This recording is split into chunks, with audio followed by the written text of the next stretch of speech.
Hello बच्चों।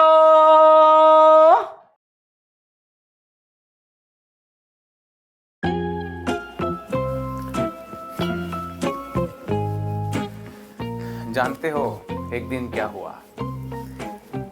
दो line थी, है ना? एक लाइन, दूसरी लाइन। पहली लाइन ने दूसरी लाइन से कहा, है ना, पहली लाइन ने दूसरी लाइन से कहा कि बहना, हम सालों साल हो गए साथ साथ चलते आ रहे हैं, मगर देखो कैसा नसीब है, अभी तक हम मिले नहीं। एक लाइन ने दूसरी लाइन से कहा कि बहना, हम सालों साल से साथ साथ चलते आ रहे हैं, देखो कैसा नसीब है, हम मिले नहीं अभी तक। तो जानते हो दूसरी लाइन ने पहले से क्या कहा? उसने कहा कि बहना, हमारे मुकद्दर में साथ साथ चलना लिखा है, मिलना नहीं लिखा, क्योंकि हम पैरेलल लाइंस हैं। ठीक है ना बहना? हमारे मुकद्दर में साथ साथ चलना तो लिखा है, मगर मिलना नहीं लिखा, क्योंकि हम पैरेलल लाइंस हैं। तो दोनों लाइंस फिर हंसने लगी जोर जोर से, बोली चलो साथ साथ चलते हैं। ठीक है ना? जिंदगी में कई बार ऐसा होता है कि बहुत सारे लोगों के साथ हमारे ऐसे रिलेशन होते हैं कि हम साथ साथ तो चलते हैं, मगर मिलना नहीं लिखा, और उनको क्या बोलते हैं? Parallel relations. एक लाइन लिखी मैंने, अगर तुमको अच्छी लगे तो रख लेना। Two parallel lines never intersect, but still they run together forever. है ना? पैरेलल लाइंस के बारे में अपन डिस्कशन करेंगे, है ना? स्ट्रेट लाइंस में कई सारी चीज़ें हमने डिस्कस कर ली हैं, एंड स्ट्रेट लाइन की इक्वेशन डिफरेंट फॉर्म्स में वो भी हमने देख ली है यार। ठीक है, आज हम हमारे लेक्चर की शुरुआत करेंगे पैरेलल लाइंस को लेकर के, है ना? फिर हम पैरेलल लाइंस का डिस्टेंस वगैरह निकालेंगे, इक्वेशंस निकालेंगे। यूँ करते करते आज का लेक्चर हम आगे बढ़ाएंगे। ठीक है, स्पेशली आज पैरेलल लाइन के बीच में डिस्टेंस निकालना सीखेंगे, एक लाइन और एक पॉइंट के बीच में क्या डिस्टेंस है वो भी सीखेंगे। ठीक है, तो कैसे हैं आप लोग? आई होप आप सब लोग अच्छे होंगे, और मैं भी हूं एकदम भन्ना।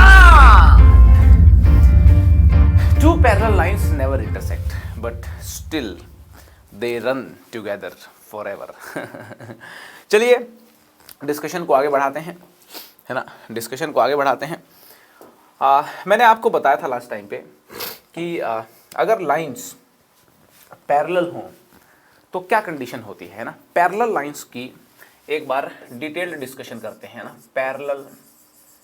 पैरेलल लाइंस का एक बार डिटेल्ड डिस्कशन करते हैं, है ना?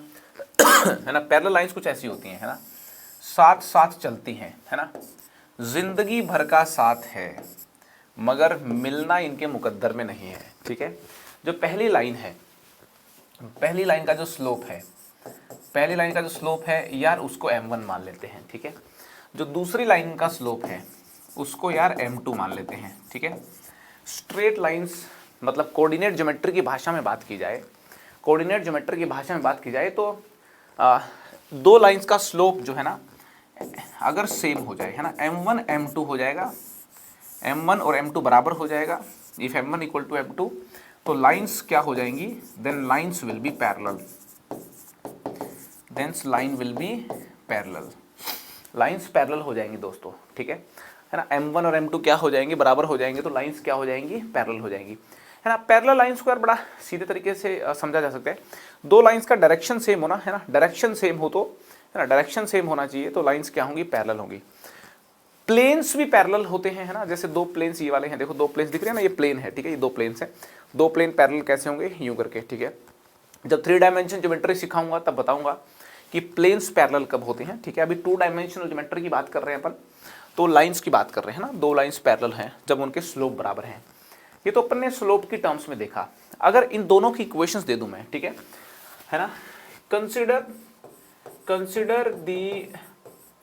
consider the equation of two straight lines, consider the equation of two straight lines। दो स्ट्रेट लाइंस की इक्वेशन आप कंसिडर कीजिए। मैंने एक स्ट्रेट लाइन लिखी a1x plus b1y plus c1 equal to 0, और a2x plus b2y plus c2 equal to 0। जानते हो कि पहले वाली इक्वेशन और दूसरे वाली इक्वेशन जो है ना, ये दो लाइंस की इक्वेशंस तो हैं ही, और ये दोनों लाइंस पैरेलल कब होंगी? ये दोनों लाइंस पैरेलल तब होंगी, है ना। ये लाइन नंबर 1 बोल दी मैंने, ऐसे लिख दिया जाता है, इसको L1 लाइन नंबर 1 का नाम दे दिया और इसको लाइन नंबर 2 का नाम दे दिया, ठीक है ना। ये हमारी लाइन नंबर 1 है, this is line L1, this is line L2, ठीक है। तो यहां पे मैं आपको ये बताने की कोशिश कर रहा हूं कि L1, if L1 is parallel to L2, L1 L2 parallel है ना, तो इनके कोफिशिएंट्स में एक खास किस्म का रिलेशन होना चाहिए, है ना। इनके कोफिशिएंट्स से एक खास किस्म का रिलेशन होना मांगता है, ठीक है। क्या A1 बाई A2 और B1 by B2, A1 by A2 और B1 बाई B2 जो है वो यार इक्वल होने चाहिए, ठीक है ना। ये बात आपको समझ आनी चाहिए, ठीक है ना। A1 बाई A2 है ना, B1 बाई B2 के बराबर होनी चाहिए, लाइन हमारी पैरेलल हो जाएंगी, ठीक है। बात समझ में आ रही कि नहीं आ रही? A1 बाई A2 अगर B1 बाई B2 के इक्वल हो गया तो लाइन्स हमारी पैरेलल हो जाएंगी, ठीक है। अच्छा, एक और बात बताता हूँ आपको मैं कि यहाँ पे ये बात समझनी है कि यार अगर A1 बाई A2 है ना, if A1 by A2 B1 by B2 के बराबर तो हो ही, B1 बाई B2 के बराबर हो, और अगर C1 बाई C2 के बराबर भी हो गया तो गजब ही हो जाएगा। A1 by A2, B1 by B2 और C1 बाई C2 है ना, ये तीनों रेशियोज बराबर हो गए तो यार फिर लाइंस जो है ना आइडेंटिकल हो जाएंगी, है ना, बिल्कुल एकदम मैच कर जाएंगी वो तो, है ना। Then lines will be identical, है ना। Then L1 and L2 will be identical lines, will be identical lines. तो क्या होंगी? आइडेंटिकल लाइंस होंगी, ठीक है। A1 by A2, B1 by B2 और C1 बाई C2 बराबर हो जाए तो लाइंस क्या हो जाएंगी? आइडेंटिकल लाइंस हो जाएंगी, ठीक है। यहाँ पे देखिए, इस पूरी चर्चा को एक बार फिर से स्टेप बाय स्टेप कर रहा हूँ मैं। यहाँ पे देखिए आप कि लाइंस हैं हमारे पास, अभी लिखा था मैंने A1x plus B1y plus C1 equal to 0, एक लाइन तो ये है।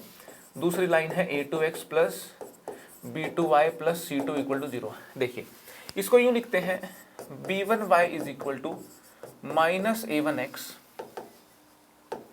B1y is equal to minus A1x minus C1, y is equal to minus A1 by B1x minus C1 by B1, ठीक है।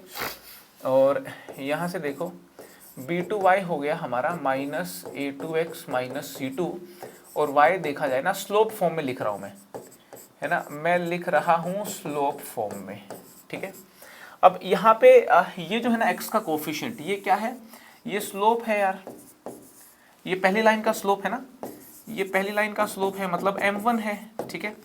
और यार ये दूसरी लाइन का स्लोप है ना, ये दूसरी लाइन का स्लोप है, बोले तो क्या है? m2 है ना।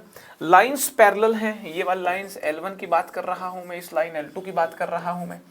तो L1 और L2 पैरेलल का क्या मतलब है ना। L1 पैरेलल टू L2, इसका मतलब है कि स्लोप बराबर होने चाहिए। स्लोप बराबर होने का क्या मतलब है? ये जो क्वांटिटीज हैं minus A1 by B1 and minus A2 by B2, ये दोनों क्वांटिटीज जो हैं वो बराबर होनी चाहिए। तो माइनस माइनस हट जाएगा, A1 के नीचे A2 लाओगे, A1 के नीचे A2 लाओगे, B1 उधर चला गया, ये हो गया B1 बाई B2। तो A1 by A2 is equal to B1 by B2। समझ में आ रही कि नहीं आ रही बात? A1 by A2 is equal to B1 by B2। तो A1 by A2 B1 by B2 बराबर हो जाए तो लाइंस के स्लोप बराबर हो जाते हैं। फिर से बोल देता हूं, A1 बाई A2 और B1 बाई B2 बराबर हो जाएं तो लाइंस के स्लोप बराबर हो जाते हैं, ठीक है ना। ये बराबर होने से A1 by A2 B1 by B2 बराबर होने से लाइंस के स्लोप बराबर हो जाते हैं, लाइन पैरेलल हो जाती है दोस्तों, लाइन पैरेलल हो जाती हैं। बातें नोटिस करना है अच्छे से, करेक्ट है। यार थोड़ी भूख लगी मेरे को ना आज, तो मैं साथ के साथ थोड़ा जूस भी पी लेता हूँ, ठीक है। हाँ, तो M1 इक्वल टू M2 है ना, स्लोप इक्वल होंगे A1 बाई A2 और B1 बाई B2 अगर इक्वल हो गए तो, ठीक है। चलिए बहुत बढ़िया, तो ये समझ में आ गया। अच्छा, पैरेलल लाइंस की एक और पहचान बताता हूँ आपको मैं, मतलब लाइंस को देख के एकदम पैरेलल बोल दो, तो ये पैरेलल लाइंस की पहचान है ना, पैरेलल लाइंस की सीधी पहचान, पैरेलल लाइंस की सीधी पहचान सीधी पहचान तो क्या है, मतलब बता ही दिया मैंने, स्लोप बराबर होनी चाहिए, ठीक है। a1/a2 और b1/b2 बराबर होनी चाहिए, ठीक है। अब यहाँ पे देखिए, ये लिखा ax plus B Y plus c1 equal to 0, plus c1 equal to 0, ठीक है। तो कोई लाइन इसके पैरेलल होगी ना, मेरी इस बात को ध्यान से सुनना, कोई लाइन अगर इसके पैरेलल होगी ना तो उसका ये वाला जो पार्ट है ये इसके साथ मैच करेगा। मतलब इसके पैरेलल कोई लाइन लिखना चाहो तो, अरे भाई रुक जाना, इसके पैरेलल कोई लाइन लिखना चाहो तो ax plus B Y plus c2 equal to 0 होगी। क्या होगी? ax plus B Y plus c2 equal to 0 होगी। यहां पे ये वाला जो पोर्शन है ना, ये पोर्शन दोनों लाइंस का अगर सेम मिल जाए, है ना, सेम मिल जाए तो लाइंस जो है वो पैरेलल होंगे, ठीक है। सेम ना भी मिले, जैसे ये वाला पोर्शन जो है ट्वाइस ऑफ दिस पोर्शन मिल जाए, ये ट्वाइस मिल जाए, इसका थ्राइस मिल जाए, 4 टाइम्स मिल जाए, तो लाइंस पैरेलल होंगी, ठीक है। सेम मिल जाए तो मतलब होंगी होंगी। भाई ये वाला पोर्शन का ये वाला पोर्शन कुछ मल्टीपल मिलेगा तभी तो रेशोज a1/a2 और b1/b2 सेम आएंगे ना। अरे बात समझ में आ रही कि नहीं आ रही? ठीक है। अब जैसे ये जो लाइंस है ना, मैं कई सारी लाइंस लिख रहा हूं, ये बात आप समझने का प्रयास करना। मैं कई सारी लाइंस लिख रहा हूं, ये L1 है, ये L2 है, ये L3 है, ये L4 है। L1 L2 L3 L4 सारी पैरेलल हैं। L1 L2 L3 L4 all are parallel lines। L1 L2 L3 L4 all are parallel lines। सारी जो हैं वो पैरेलल लाइंस हैं। बात समझ में आ रही है ना? ये सारी क्या हैं? पैरेलल लाइंस हैं। आई होप आपको पूरी बात समझ में आ रही होगी, ठीक है। पैरेलल लाइंस की एकदम सीधी पहचान है ये, ठीक है जी। मतलब अगर एक लाइन के पैरेलल कोई दूसरी लाइन मुझको लिखनी है तो उसका ये वाला पार्ट तो मैं बिना सोचे सेम लिख सकता हूँ, ठीक है जी। मतलब पैरेलल लाइंस को इन फॉर्मेट्स में लिखा जा सकता है। बात समझ में आ गई? चलो अब परपेंडिकुलर लाइंस की बात करते हैं यार, ठीक है। परपेंडिकुलर लाइंस, है ना, परपेंडिकुलर लाइंस। बात एकदम साफ है कि एक लाइन L1 है, ठीक है, और एक लाइन L2 है ना, L1 और L2 परपेंडिकुलर होने का मीनिंग है कि भाई L1 L2 परपेंडिकुलर है ना, ये बात समझनी है। L1 L2 परपेंडिकुलर है तो क्या होगा, जो L1 का स्लोप है और जो L2 का स्लोप है उनका मल्टीप्लीकेशन किसके इक्वल होगा? -1 के इक्वल होगा, है ना, सीधी बात है। दो स्ट्रेट लाइंस के स्लोप्स का परपेंडिकुलर स्लोप्स का मल्टीप्लीकेशन अगर -1 हो जाए तो लाइंस क्या हो जाएंगी? परपेंडिकुलर हो जाएंगी। अगर मैं L1 और L2 की इक्वेशंस ले लूं, L1 जो है ना, इसकी equation a1x plus b1y plus c1 equal to 0 ले लेते हैं। L2 लाइन की इक्वेशन ले ली a2x plus b2y plus c2 equal to 0 ले ली, ठीक है। तो यार जो L1 का जो स्लोप है, L1 का जो स्लोप है, m1 की बात कर रहा हूं, वो कितना है? अब तो लाइन की इक्वेशन देखिए स्लोप आप बता ही सकते हो ना। तो ये देखिए, ये माइनस आएगा, स्लोप कितना आएगा? Minus coefficient of x upon coefficient of y। मेरी बात ध्यान से सुनना, minus coefficient of x upon coefficient of y। अभी कुछ समय पहले निकाला भी था स्लोप, मैंने कहाँ निकाला था? यहाँ निकाला था। माइनस a1/b1 आया था ना, तो वही मैंने यहाँ पे लिख दी, माइनस a1/b1, ठीक है। स्लोप m2 कितना होगा? माइनस a2/b2, ठीक है। यार यहाँ पे पैरेलल लाइंस की सीधी पहचान जो मैंने बताई है ना मतलब पैरेलल लाइंस की सीधी पहचान मतलब ये ऐसा दिख जाए तो लाइंस पैरेलल होंगी एकदम, ठीक है। हाँ, इसका मल्टीपल भी हो सकते हैं, ठीक है ना। इसका यहाँ पे आप मल्टीपल लिख दो, ठीक है, इसका मल्टीपल लिख दो तो भी मतलब पैरेलल लाइंस होगी। रेशियो तो सेम आ जाएगा ना, a1/a2 और b1/b2, ठीक है। मतलब यहाँ पे कोई लैम्डा टाइम्स भी लिख दिया जाए, यहाँ पे कोई म्यू टाइम्स लिख दो, यहाँ पे कुछ k टाइम्स लिख दो, ठीक है ना। तो आई होप आप कॉन्सेप्ट समझ गए होंगे, ठीक है। हाँ, तो मैं क्या बोल रहा हूँ कि इसका स्लोप क्या है? -a1/b1 और L2 का स्लोप कितना है? -a2/b2। और L1 और L2 परपेंडिकुलर हैं, है ना, L1 और L2 परपेंडिकुलर हैं, तो M1 और M2 का मल्टीप्लिकेशन, M1 और M2 को मल्टीप्लाई करोगे तो उसको क्या होना चाहिए, उसको होना चाहिए -1 होना चाहिए, ठीक है। तो यहां से आ गया यार, देखो A1 A2 equal to -B1 B2, है ना, मतलब यहां से आ गया कि A1 A2 plus B1 B2 जो है वो 0 होना चाहिए। A1 A2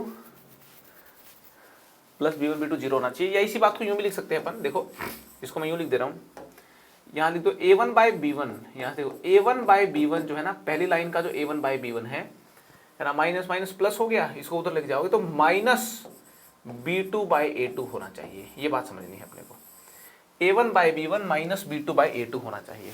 इस बात को यूज कुछ इस प्रकार से करते हैं, अगर कोई बोले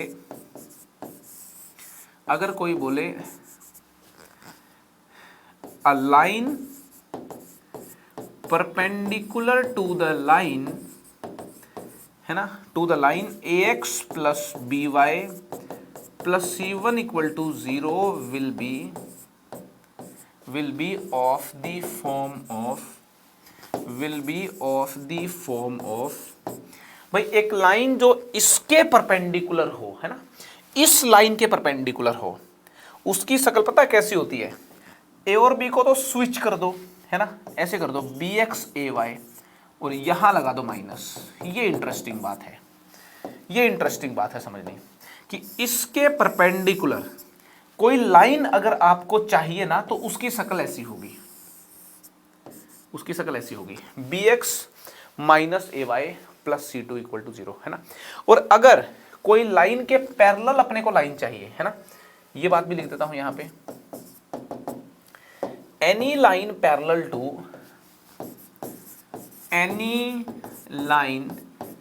parallel to ax plus by plus c1 equal to 0 will be of the form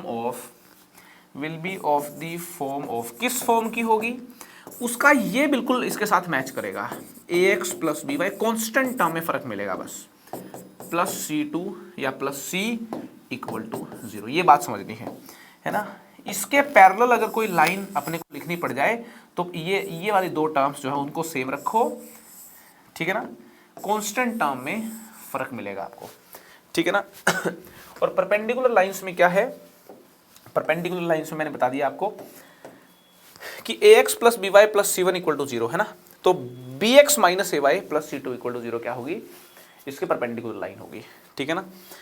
यहां पे बात समझनी है कि देखो a1 बाई b1 कितना है, a बाई b इस केस में, है ना, इक्वल टू माइनस b2, है ना, b2 हो गया माइनस a और बाय a2 हो गया b, देखो हो गए बराबर, ये दोनों बराबर हो गए तो लाइंस क्या हो गई, परपेंडिकुलर हो गई। समझ में आ रही कि नहीं आ रही बात।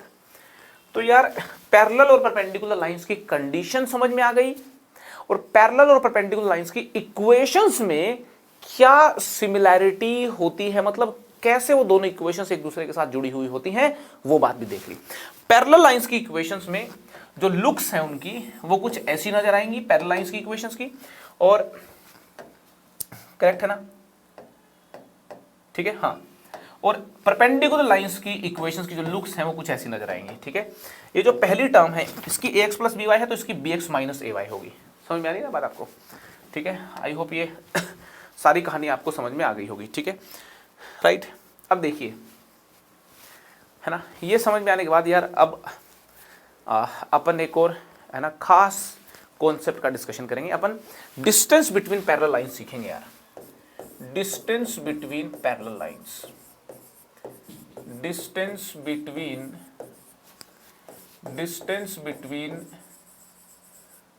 Parallel lines. ध्यान से सुनना, अपन देखेंगे distance between parallel lines, parallel lines के बीच में डिस्टेंस कैसे निकाला जाए, ठीक है। देखो मैंने क्या बना लिया, मैंने बना लिया कोऑर्डिनेट एक्सिस, है ना, ये एक्स एक्सिस हो गई, ये एक्स एक्सिस हो गई, और ये हो गई y एक्सिस, ठीक है, और ये हमारा है ओरिजिन, ठीक है, x एक्सिस है, y एक्सिस है, ये ओरिजिन है, ठीक है जी। बात ध्यान से सुनना, ये एक लाइन है, ठीक है,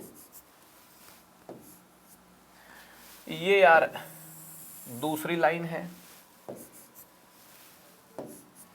दो लाइंस हमारे पास हैं, दोनों पैरेलल लाइंस हैं, ठीक है। अच्छा चलो ये एक लाइन इधर बना लेते हैं अपन, थोड़ा ऊपर बनाते हैं, मजा आएगा विजुअलाइज करने में। दूसरी लाइन यहाँ बना ली है ना, दो पैरेलल लाइंस हैं, ठीक है जी। ये लाइन L1 है, L1 की इक्वेशन ax, यहाँ पे ax plus by plus c1 equal to 0, ठीक है। L2 इसके पैरेलल है तो यार ये वाला पोर्शन तो सेम ही मिलेगा, ax plus by plus c2 equal to 0, ठीक है, ये वाला पोर्शन तो सेम मिलेगा।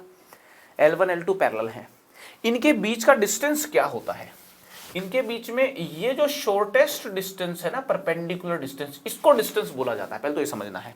तो इनके बीच का जो डिस्टेंस का मतलब है शॉर्टेस्ट डिस्टेंस या परपेंडिकुलर डिस्टेंस, d है ना। अब अपने को यार ये d निकालना है, ठीक है। और मैंने लास्ट लेक्चर में एक फॉर्मूला बताया था कि ओरिजिन से डिस्टेंस निकालना बड़ा इजी होता है। अगर मैं ओरिजिन से OA निकाल लूं, ध्यान से सुनना, ओरिजिन से OA कितना है, अगर ओरिजिन से स्ट्रेट लाइन का डिस्टेंस निकालो, इस वाली लाइन का, तो लास्ट लेक्चर को अगर याद करोगे तो ओरिजिन से डिस्टेंस निकालना सिखाया था। वो क्या होता है, वो होता है modulus C1 upon under root of constant term upon under root of a square plus b square का मॉडुलस। ये हो गया OA, ठीक है। अब यार मेरे को एक बात बताओ, अगर यहां से परपेंडिकुलर डालोगे तो यहां ऑटोमेटिक परपेंडिकुलर डल जाएगा क्योंकि लाइंस क्या हैं, पैरेलल हैं। ये वाला डिस्टेंस OB क्या होगा, ये जो डिस्टेंस है ये डिस्टेंस OB क्या होगा, तो डिस्टेंस जो OB है, डिस्टेंस OB मिल जाता है अपने को, कितना मिलेगा, C2 upon under root a square plus b square मिलेगा, ठीक है। मेरा इंटरेस्ट किस में है, d डिस्टेंस में है, अपना इंटरेस्ट किस में है जी, अपना इंटरेस्ट है d डिस्टेंस के अंदर।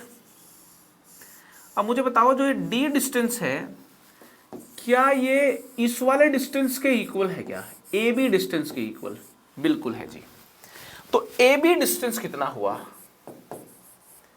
AB डिस्टेंस कितना हुआ, AB डिस्टेंस हुआ OA माइनस OB। और आपको बता दूं मैं, ये जो OA माइनस OB डिस्टेंस है, ये जो AB डिस्टेंस आप निकाल रहे हो दोस्तों है ना, ये जो OA माइनस OB डिस्टेंस जो है ना, ये OA माइनस OB निकालोगे ना आप, है ना, OA माइनस OB निकालोगे तो यार ये आता है C1 माइनस C2 अपॉन, है ना, OA minus OB C1 minus C2 upon under root of a square plus b square, correct है। तो ये बात हमें समझनी है ना, OA है, OB है, OA माइनस OB करोगे, है ना। लाइंस जब दोनों इस तरफ है तो C1 C2 का सेम साइन रहेगा, इधर है तो C1 C2 का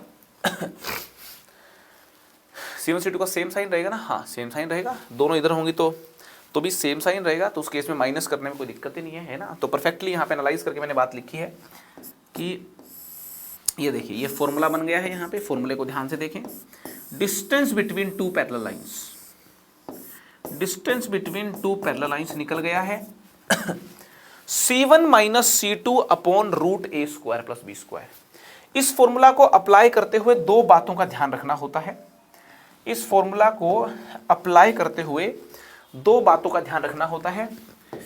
पहली बात तो जो पैरेलल लाइंस गिवन है उसके C1 और C2 या तो दोनों राइट साइड में लिखे हों या लेफ्ट साइड में लिखे हों। दूसरी बात, x के कोफिशिएंट सेम होने चाहिए, y के कोफिशिएंट सेम होने चाहिए जब आप इस फॉर्मूला को अप्लाई करो, ठीक है ना। Coefficients of x and y must be same in both the lines, है ना। दूसरी C1 and C2 must be on same side, must be on same side, या तो दोनों राइट हैंड साइड में लिखे हो लाइन के या लेफ्ट हैंड साइड में लिखे हो, सेम साइड में होने चाहिए जब आप इस फॉर्मूला को अप्लाई कर रहे हो। ये दो प्रिकॉशन रखने हैं आपको। तो distance between parallel line I hope समझ में आ गया होगा। फिर से बता दूं डिस्टेंस बिटवीन पैरेलल लाइंस क्या क्या होगा, modulus C1 minus C2 upon under root of a square plus B square. अभी के अभी याद कर लीजिए भाई के साथ, अभी याद कर लीजिए भाई के साथ एकदम, C1 minus C2 upon under root A square plus B square. ठीक है, इस फॉर्मूला को अप्लाई करके देख लेते हैं, एक क्वेश्चन में अप्लाई करके देख लेते हैं। मैंने कहा एक लाइन है x plus 2y equal to 1, दूसरी लाइन है 2x plus 4y equal to 3, है ना, 2x plus 4y minus 3 equal to 0, है ना। दो लाइन्स है। मैंने कहा इनके बीच में जो डिस्टेंस है, शॉर्टेस्ट डिस्टेंस जो है d, आप ये d बता दीजिए कितना है, आप ये d बता दीजिए कितना है। ठीक है, तो आप क्या कहोगे, आप कहोगे कि यार x plus 2y equal to 1 ये लिख दी मैंने, और दूसरी लाइन जो है ना आपकी 2x प्लस 4y, उसका -3 राइट में लेके जाओ, क्योंकि दोनों कांस्टेंट टर्म्स है ना, दोनों लाइंस में राइट साइड में हो या लेफ्ट में हो, मैं राइट में लेके चला गया। ठीक है, और 2 से डिवाइड करो इसको आप, जब आप 2 से डिवाइड करोगे अब इसकी जो लुक है वो यूजेबल लुक हो गई। अब इस लाइन को यहां लिखो आप, x plus 2y equal to 3/2। इनको देख के नजर आएगा कि हाँ ये पैरेलल लाइंस है ना, है ना। अब 2 से डिवाइड कर दिया, इक्वेशन की लुक जो है सुधार दी मैंने। अब डिस्टेंस का फॉर्मूला लगाओगे, modulus C1 minus C2 upon under root of a square plus B square. 1 minus 3/2 minus 1/2 होता है, मॉडुलस लगाओगे तो प्लस हो जाना है, तो 1/2, और ये कितना हो गया √5, तो 1/2 √5 यूनिट्स हो गया।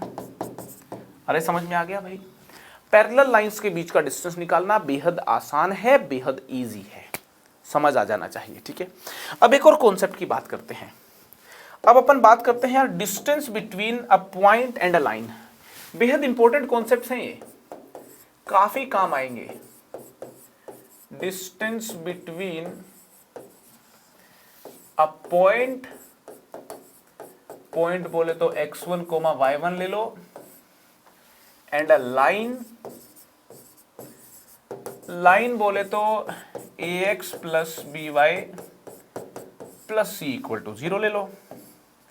Distance between a point and a line, point क्या ले लिया x1, y1, और लाइन जो है वो ax plus by plus c equal to 0 ले ली। ठीक है, तो एक पॉइंट है P और एक लाइन है, इनके बीच का डिस्टेंस अपने को बताना है। ठीक है जी, तो यार देखिए प्रूफ भी करके बता दूंगा आपको मैं प्रूफ भी बता दूंगा, है ना, फॉर्मूला भी बता दूंगा। देखिए लाइन दे रखी है आपको, ध्यान से सुनना, लाइन दे रखी है आपको ax plus by plus c equal to 0। यहाँ पे ले लेते हैं पॉइंट दे रखा है px1, y1, है ना। हमें क्या बताना है, हमें बताना है इस पॉइंट P का इस लाइन से डिस्टेंस। डिस्टेंस का मतलब दोस्तों परपेंडिकुलर डिस्टेंस होता है, मुझे ये डिस्टेंस d बताना है ना। कोई डिस्टेंस पूछे एक पॉइंट का एक लाइन से, पॉइंट का लाइन से डिस्टेंस का मतलब होता है परपेंडिकुलर डिस्टेंस। क्या होता है, परपेंडिकुलर डिस्टेंस, है ना। एक पॉइंट और लाइन के बीच के डिस्टेंस में जब जिक्र किया जाता है तो परपेंडिकुलर डिस्टेंस में जिक्र किया जाता है। ठीक है, हमें ये परपेंडिकुलर डिस्टेंस d बताना है, करेक्ट है जी। तो परपेंडिकुलर डिस्टेंस d कैसे बताएंगे, मैंने क्या लिख दी, अब देखो मैंने P से पास होने वाली, ध्यान से सुनना, P से पास होने वाली गिवन लाइन के पैरेलल लाइन की इक्वेशन लिख दी। P से पास होने वाली गिवन लाइन के पैरेलल, इस लाइन के पैरेलल लाइन की इक्वेशन लिख दी। ध्यान से सुनना, इक्वेशन लिख दी मैंने, इक्वेशन ऑफ द लाइन, मैं बोल रहा हूं equation of the line, equation of the line passing through, equation of the line passing through point P है ना, and parallel to ax plus by plus c equal to 0, क्या होगी मालूम है आपको? देखो इसके पैरेलल है तो इतना सा तो सेम दिखेगा एकदम, है ना, ये वाली टर्म्स तो बिल्कुल सेम होगी, ठीक है ना। मान ली let the equation of the line passing through this point and parallel to this line is, मान ली कि इसकी जो इक्वेशन है वो इक्वेशन मान ली भाई ये इतना ax प्लस by तो सेम रहेगा, कांस्टेंट टर्म c1 में डिफरेंस आएगा, ठीक है। अब ये जो लाइन है ना, ये लाइन सेटिस्फाई करेगी इस पॉइंट को, है ना, ये लाइन, ये इक्वेशन मान ली मैंने, ठीक है भाई, इसकी शक्ल कुछ ऐसी होगी इस लाइन की। अब ये लाइन इसको सेटिस्फाई करेगी इस पॉइंट को, x1, y1 को, तो x1, y1 इसमें पुट कर देना चाहिए, है ना। This line will satisfy x1,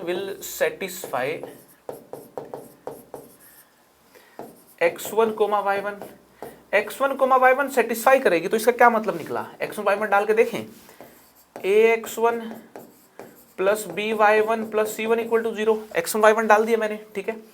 और यहां से यार c1 निकाल दिया मैंने, क्या निकाल दिया, c1 निकाल दिया, ये c1 अननोन था ना, ये निकाल दिया मैंने। ये कितना आ गया, ये आ गया minus of ax1 plus by1, है ना, इसको राइट में लेकर के आ गया तो c1 आ गया minus of ax1 plus by1, ठीक है। तो इक्वेशन ऑफ दिस लाइन, है ना, इस लाइन की इक्वेशन मेरे पास आ गई, क्या आ गई इक्वेशन, ax प्लस by, और जो c1 है वो आ गया minus of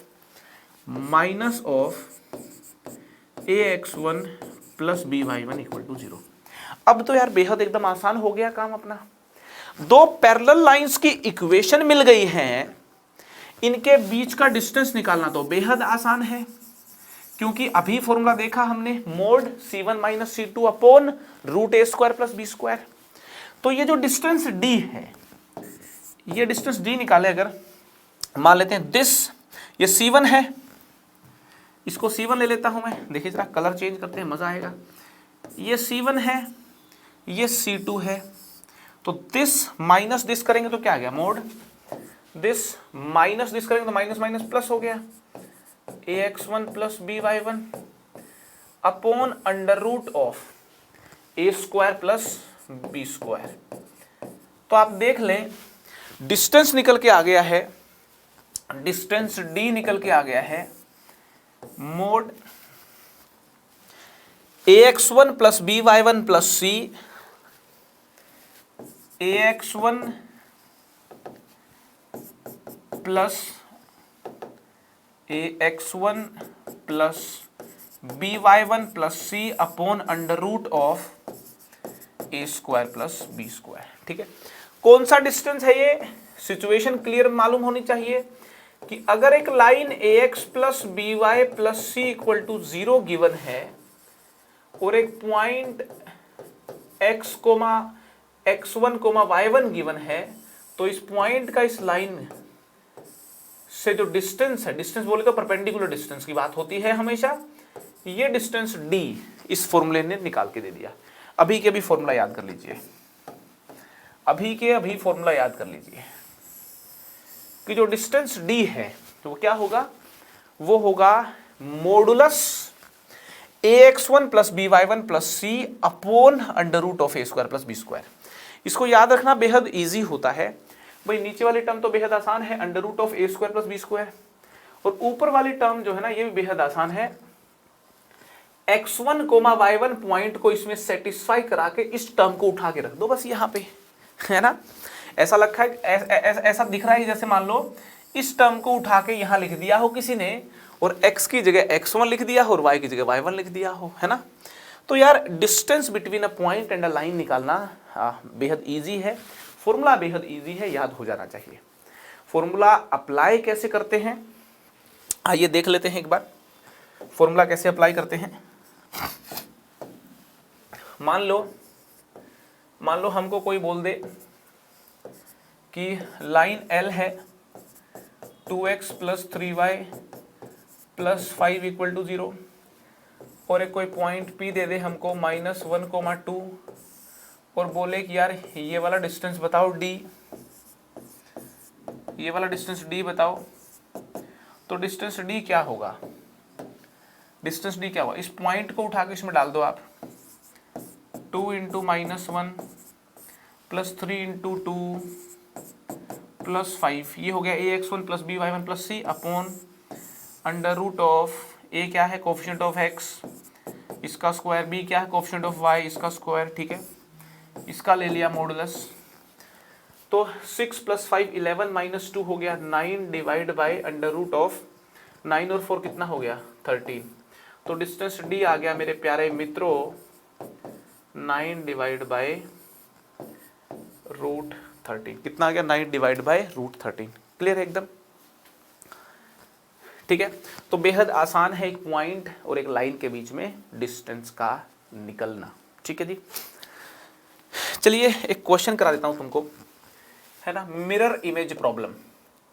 find the mirror image, find the mirror image of the point, find the mirror image of the point 0,1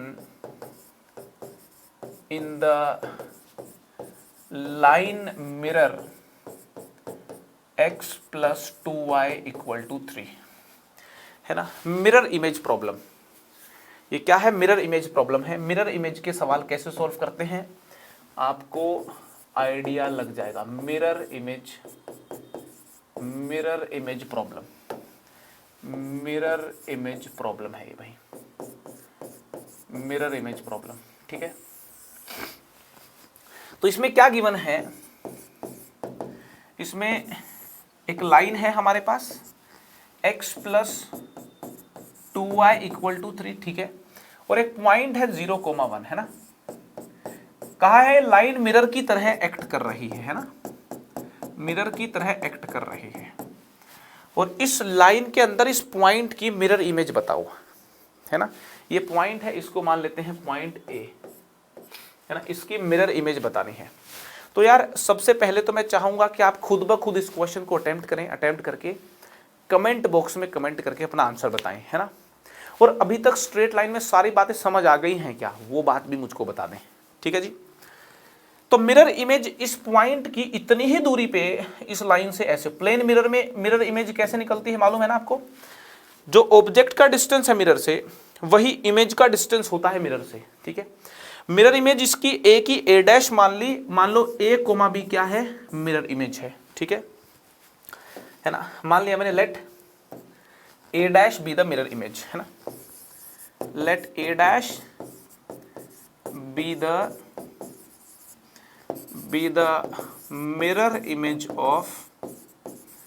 mirror image of the point A। Point A की mirror image मैंने a' मान ली, ठीक है। यहां पे notice करने वाली बात है कि A और a' को अगर आप मिलाओगे तो एक तो मिरर के परपेंडिकुलर लाइन बनेगी, है ना। तो एक बात तो नोटिस करने वाली है कि A और a' को मिलाओगे तो this will be perpendicular to the given line, और गिवन लाइन के परपेंडिकुलर होगा तो m1 इंटू m2 -1 होगा, इसका स्लोप इंटू इसका स्लोप -1 होगा। इसका स्लोप कितना है b -1 अपॉन a -0, ठीक है। इस लाइन का स्लोप आ गया, और इसका स्लोप कैसे निकालेंगे मालूम है आपको, minus coefficient of x upon coefficient of y, ठीक है। तो इसका स्लोप इंटू इसका स्लोप क्या होना चाहिए, -1 होना चाहिए, ठीक है। तो यार ये हो गया b -1 is equal to 2a, है ना, माइनस माइनस तो हट गया, इक्वल टू 2a, है ना। तो b -1 इक्वल टू 2a। तो यार यहाँ से b देख लो कितना आ गया, b आ गया 2a + 1, ठीक है। ये देखो एक रिलेशन आ गई a और b में। और एक और बात समझिए आप, a और a' का जो मिडल पॉइंट है ना, ये बिल्कुल मिड पॉइंट यहाँ पे लाई करेगा। तो ये मिडल पॉइंट कितना है, a + 0/2 b + 1/2। यहां पे देखिए ऑब्जेक्ट और इमेज को ज्वाइन करने वाली लाइन का मिड पॉइंट मिरर पे लाई करता है ना। तो ये जो मिड पॉइंट है ना, mid point, this mid point m, ये m मिरर की इक्वेशन को सेटिस्फाई करेगा, है ना। M a by two comma b plus 1/2 will satisfy the equation of the mirror. कौन है mirror? x plus 2y equal to 3। Mirror कौन है? x plus 2y equal to 3।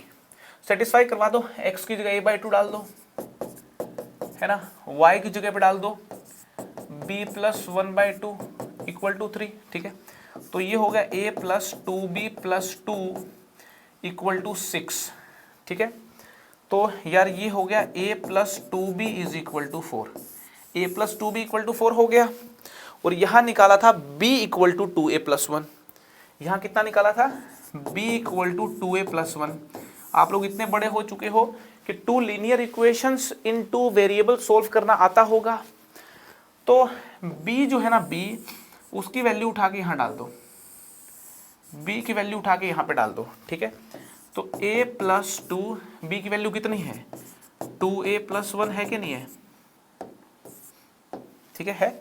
तो यहाँ से a निकल के आ जाएगा, a plus 4a plus 2 equal to 4। तो a निकल गया 2/5। ये कितना निकल गया? 2/5। a की वैल्यू 2/5 उठा के यहाँ पे डाल दो तो b निकल जाएगा। b कितना निकला? 2/5 इंटू 2, 4/5 प्लस 1, b आ गया 9/5। b कितना आ गया? 9/5। तो a 2/5, b 9/5 आ गया।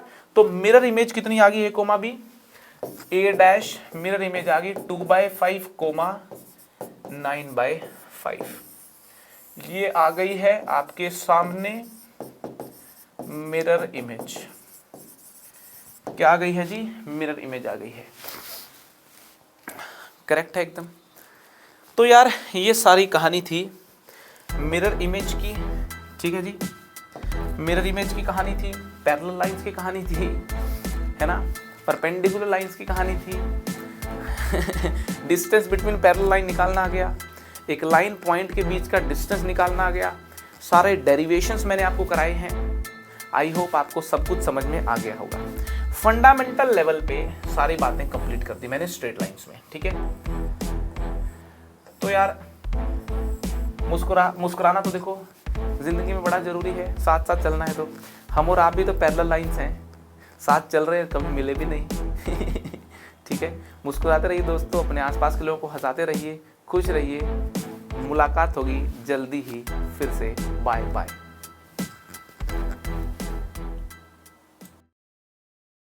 पढ़ाई करते रहें।